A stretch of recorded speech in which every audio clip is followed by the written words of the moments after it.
Have you ever been in a relationship where you felt like you were giving everything, yet something still felt off? Where you were constantly trying to measure love, wondering, does she really love me, or does she just love the feeling of being loved? This is not a small question. This question cuts to the core of emotional authenticity, and answering it requires deep self-awareness and brutal honesty. Let's start with understanding the difference between genuine love and the love of attention.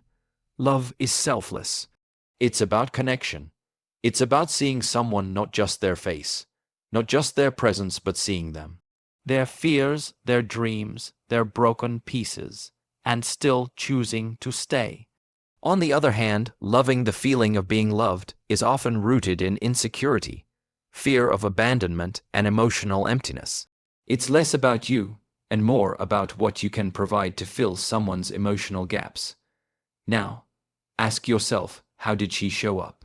Did she care about what you needed, or only what you could do for her? Did she listen when you were low, or did she disappear when the attention wasn't focused on her? These are signs. Love isn't always loud, but it's consistent. It's patient. It makes room for two people, not just one, absorbing the spotlight. There are people, men and women, who don't seek a partner. They seek an audience. They don't want to build something with you. They want to be worshipped by you. They crave validation more than connection. They want to be adored, cherished, praised, but they do not return it. They don't reciprocate. It's one-sided, and you start to feel more like a provider of feelings than a partner in love. So, how do you know the difference? Here's a question to reflect on. If you stopped giving as much, would her love remain? If you became unavailable for a time mentally, emotionally, would she wait for you or wander away in search of another audience? A woman who loves being loved often treats your effort like a drug.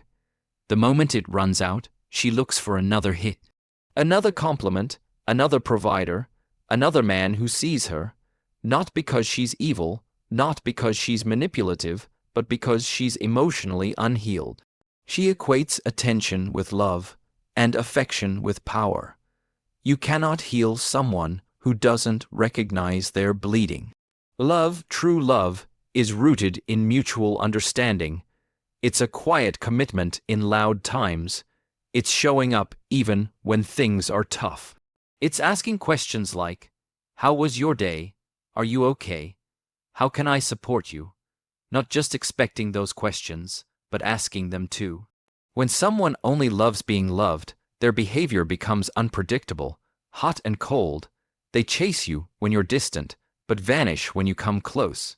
They want the butterflies of romance, but none of the responsibilities. They want the highs of love without enduring the lows with you. They want the fairy tale ending without ever writing the story.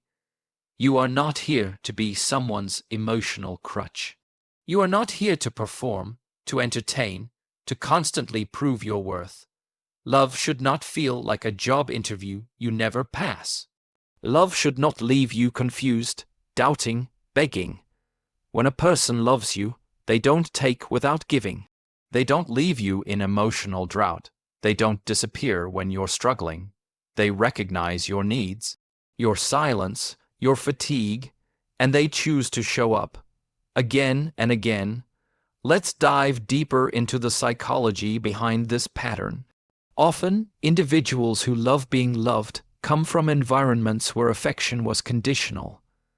They learned early on that being seen equals being safe. So they adapt, they become magnetic, charismatic, emotionally hungry, but they never learned how to return that same love.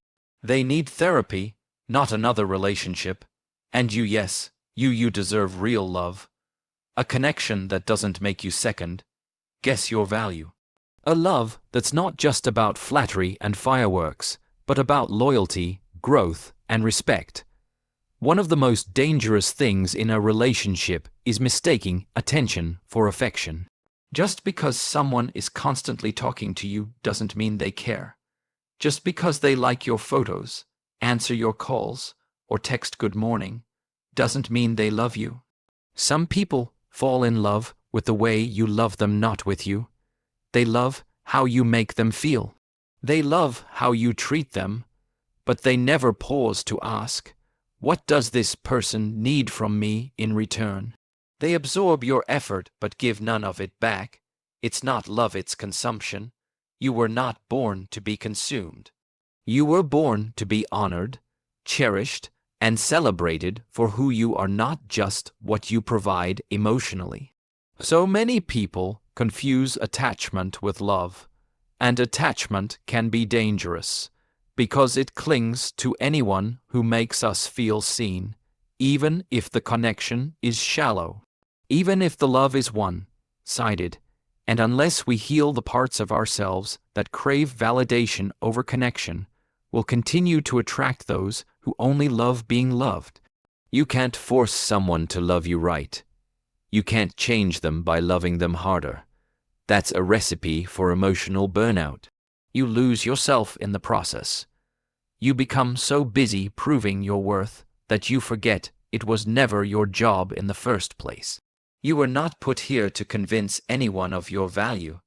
The right person will already know. So how do you move forward? You begin by recognizing patterns.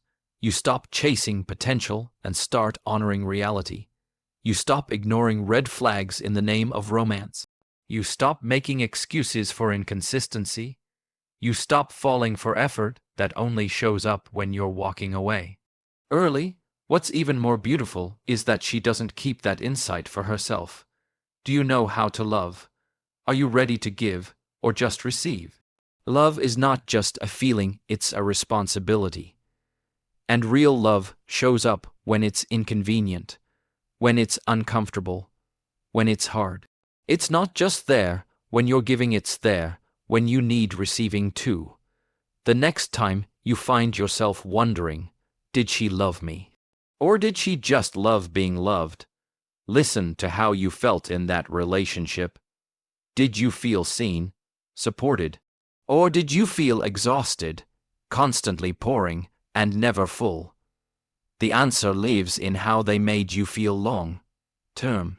Not in the highs, not in the gifts, not in the good times, but in the quiet moments, in the hard days. In your lowest lows, were they there? Did they lift you or vanish? There's nothing wrong with being a loving man. What's wrong is giving your heart to someone who only sees it as a mirror for their own reflection. Protect your peace, know your worth, and never confuse emotional hunger with emotional intimacy.